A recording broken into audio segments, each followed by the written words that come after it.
ভোটচোর সরকার তো স্বামীর বাড়ি বলছেন হাফিজ। সরকারে বসে নির্বাচন করা যাবে না বলছেন মির্জা ফখরুল। দ্রুত সংসদ নির্বাচন চায় বাম জোট। এবং সর্বশেষ জানাবো, ভোটের কথা উঠলেই অন্তর্বর্তী সরকারের কেউ কেউ বিচলিত হয়ে পড়েন বলছেন তারেক রহমান। এতক্ষণ শুনছিলেন সংবাদ শিরোনাম, এবারে বিস্তারিত। তবে তার আগে অনুরোধ থাকবে আমাদের চ্যানেলটি সাবস্ক্রাইব করে বেল আইকনটি ক্লিক করুন। ভোটচোর সরকার তো স্বামীর বাড়ি বলছেন হাফিজ।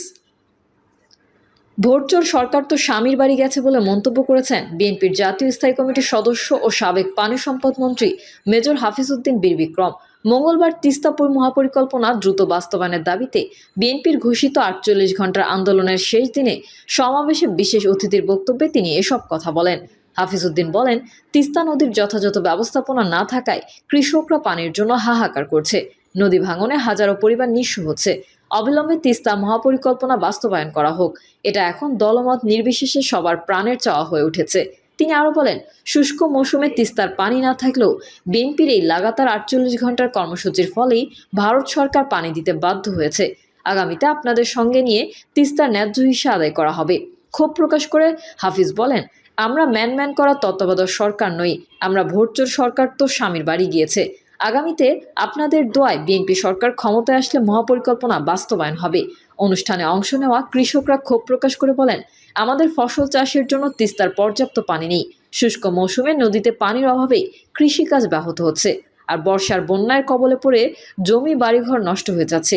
কতবার যে বাড়ি ভেঙেছে তার হিসাব নেই। আমরা এই অবস্থা থেকে মুক্তি চাই। সরকারে বসে নির্বাচন করা যাবে না বলছেন মির্জা ফখরুল। অন্তর্বর্তীকালীন সরকারের প্রধান উপদেষ্টা ডক্টর মোহাম্মদ ইউনূসের উদ্দেশ্যে বিএনপির মহাসচিব মির্জা ফখরুল ইসলাম আলমগীর বলেছেন, নতুন দল করতে চান আমরা খুশি, কিন্তু তা ক্ষমতায় বসে করা যাবে না। যারা নির্বাচন করতে চান দয়া করে পথ ছেড়ে দেন। সরকারে বসে নির্বাচন করা যাবে না। জনগণের ভোট নিয়ে আসবেন। আমরা এখনো আশাবাদী, কিন্তু পরিষ্কার ভাষায় বলতে চাই, সংস্কারের নামে জাতিকে অধিকার থেকে বঞ্চিত করা যাবে না। পার্লামেন্ট না থাকলে সংস্কারও থাকবে না। নির্বাচনের জন্য যতটুকু সংস্কার দরকার ততটুকু করে জাতীয় নির্বাচনের ব্যবস্থা করুন। এই প্রসঙ্গে মির্জা ফখরুল তথাকথিত ১/১১-র কথা স্মরণ করেন। বলেন, 1/11-এর কথা মনে আছে, তারাও সংস্কারের কথা বলে রাষ্ট্র ক্ষমতা দখলে নিয়েছিল। তিনি বলেন, সংস্কার এই সরকার প্রথম করছে তা না, বেগম খালেদা জিয়ার নেতৃত্বে প্রথম সংস্কার শুরু হয়। তিনি গণতন্ত্র পুনঃপ্রতিষ্ঠা, রাষ্ট্রকে গণতান্ত্রিকরণের জন্য দীর্ঘ সংগ্রাম করেছেন। এরপর ২০২২ সালে তারেক রহমানের নেতৃত্বে বিএনপি ৩১ দফা সংস্কার প্রস্তাব দেয়। পরে সেটি ১ দফায় রূপান্তরিত হয়। সম্প্রতি সংস্কার প্রশ্নে রাজনৈতিক দলগুলোর প্রস্তাব ওয়েবসাইটে জনগণের জন্য উন্মুক্ত করা নিয়ে সরকার প্রধানের বক্তব্য মির্জা ফখরুল ইসলাম আলমগীর তীব্র প্রতিক্রিয়া ব্যক্ত করেন। বলেন, জনগণের ভয় আমাদের দেখাবেন না। আমরা যা করি তার সবই জনগণকে জানাই, কিছুই গোপন করি না। দীর্ঘ ১৬ বছরেরও বেশি সময় ধরে রাজপথে জনগণকে সাথে নিয়ে আন্দোলন করছি, কখনো জনগণ থেকে বিচ্ছিন্ন হয়নি। তিনি প্রশ্ন রেখে বলেন, সংস্কার কি তা দেশের মানুষ জানে। তারা মোটা ভাত, মোটা কাপড় চায়, চায় নিরাপত্তা, ভালো পুলিশ চায়, ভালো বিচার চায়।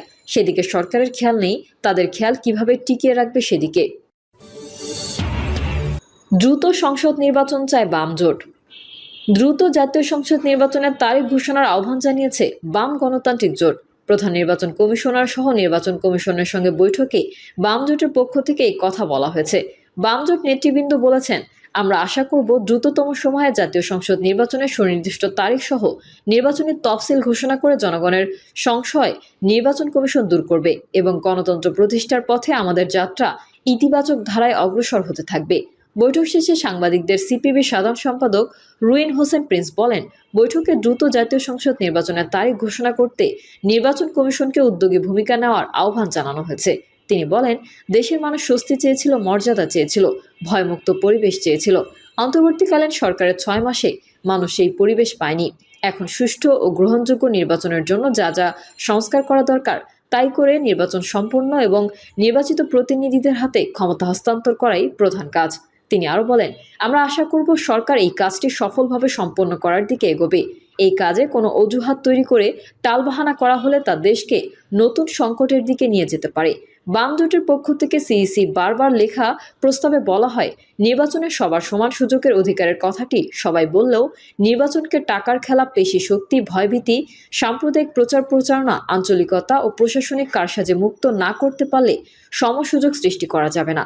তাই আমরা মনে করি নির্বাচনী জামানত, ৫,০০০ টাকা, প্রচার প্রচারণা সহ সব দায় দায়িত্ব নির্বাচন কমিশনকে গ্রহণ, বিনামূল্যে ছাপানো ভোটার তালিকা প্রত্যেক প্রার্থীকে সরবরাহ করতে হবে।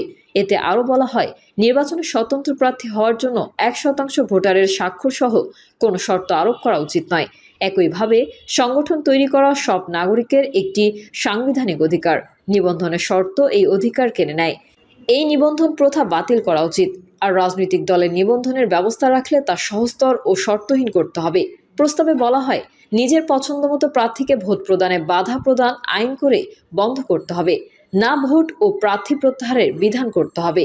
প্রার্থীদের সব তথ্য যাচাই বাছাই করে জনগণের কাছে উন্মুক্ত করতে হবে। যেই দলের প্রার্থী সেই দলের লিখিত ইস্তেহারও জনগণের সামনে তুলে ধরতে হবে। নির্বাচনী আচরণবিধি লঙ্ঘনকারীদের বিরুদ্ধে কারো অভিযোগ দায়েরের জন্য অপেক্ষা না করে কমিশন নিজেই সুমোটোর ভিত্তিতে আইনের কঠোর প্রয়োগ এবং নির্বাচন ব্যবস্থার উপর নির্বাচন কমিশনের পূর্ণ নিয়ন্ত্রণ ও কর্তৃত্ব প্রতিষ্ঠা করতে হবে।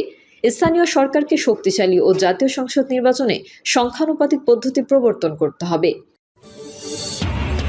ভোটের কথা উঠলেই অন্তর্বর্তী সরকারের কেউ কেউ বিচলিত হয়ে পড়েন, বলছেন তারেক রহমান। জাতীয় নির্বাচনের প্রসঙ্গ উঠলেই অন্তর্বর্তীকালীন সরকারের কেউ কেউ বিচলিত হয়ে পড়েন বলে মন্তব্য করেছেন বিএনপি ভারপ্রাপ্ত চেয়ারম্যান তারেক রহমান। প্রধান অতিথির বক্তব্যে তারেক রহমান বলেন, জনগণের ভোটাধিকার নিশ্চিত করতে হলে অবিলম্বে নির্দলীয় নিরপেক্ষ ভোটের মাধ্যমে সরকার গঠন করতে হবে। তিস্তা মহাপরিকল্পনার গুরুত্ব তুলে ধরে তারেক রহমান বলেন, তিস্তা শুধু একটি নদী নয়, এটি উত্তরবঙ্গের লাখো মানুষের জীবন জীবিকার সঙ্গে জড়িত। তিস্তা মহাপরিকল্পনা বাস্তবায়নে আর দেরি সহ্য করা হবে না। সরকার যদি জনগণের ন্যায্য দাবিকে উপেক্ষা করে তাহলে আরও কঠোর থেকে কঠোরতর আন্দোলন গড়ে তোলা হবে। ৪৮ ঘন্টা লাগাতার কর্মসূচির শেষ দিনে আজ তিস্তা নদীর তীরে বিশাল মানববন্ধন অনুষ্ঠিত হয়। বিএনপির কেন্দ্রীয় ও স্থানীয় নেতাকর্মীদের পাশাপাশি কৃষক, শ্রমিক ও সাধারণ জনগণ স্বতঃস্ফূর্তভাবে এতে অংশ নেয়। আন্দোলনকারীরা জাগো বাহে তিস্তা বাঁচাই স্লোগানে মুখরিত করে তোলেন পুরো এলাকা। সমাবেশে বিশেষ অতিথির বক্তব্যে বিএনপির জাতীয় স্থায়ী কমিটির সদস্য ও সাবেক পানি সম্পদ মন্ত্রী মেজর হাফিজ উদ্দিন বীর বিক্রম বলেন, তিস্তা নদীর যথাযথ ব্যবস্থাপনা না থাকায় কৃষকরা পানির জন্য হাহাকার করছে। নদী ভাঙনে হাজারো পরিবার নিঃস্ব হচ্ছে। অবিলম্বে তিস্তা মহাপরিকল্পনা বাস্তবায়ন করা হোক। এটা এখন দলমত নির্বিশেষে সবার প্রাণের চাওয়া হয়ে উঠেছে। তিনি আরও বলেন, শুষ্ক মৌসুমে তিস্তায় পানি না থাকলেও বিএনপির এই লাগাতার ৪৮ ঘন্টার কর্মসূচির ফলেই ভারত সরকার পানি দিতে বাধ্য হয়েছে। আগামীতে আপনাদের সঙ্গে নিয়ে তিস্তার ন্যায্য হিসা আদায় করা হবে। ক্ষোভ প্রকাশ করে হাফিজ বলেন, আমরা ম্যান করার তত্ত্বাবধায়ক সরকার নই, আর ভোটচোর সরকার তো স্বামীর বাড়ি গিয়েছেন। আগামীতে আপনাদের দোয়ায় বিএনপির সরকার ক্ষমতায় আসলে মহাপরিকল্পনা বাস্তবায়ন হবে। অনুষ্ঠানে অংশ নেওয়া কৃষকরা ক্ষোভ প্রকাশ করে বলেন, আমাদের ফসল চাষের জন্য পর্যাপ্ত পানি নেই তিস্তায়। শুষ্ক মৌসুমে নদীতে পানির অভাবে কৃষিকাজ ব্যাহত হচ্ছে, আর বর্ষায় বন্যার কবলে পড়ে জমি বাড়িঘর নষ্ট হয়ে যাচ্ছে। কতবার যে বাড়ি ভেঙেছে তার হিসেব নেই। আমরা এই অবস্থা থেকে মুক্তি চাই।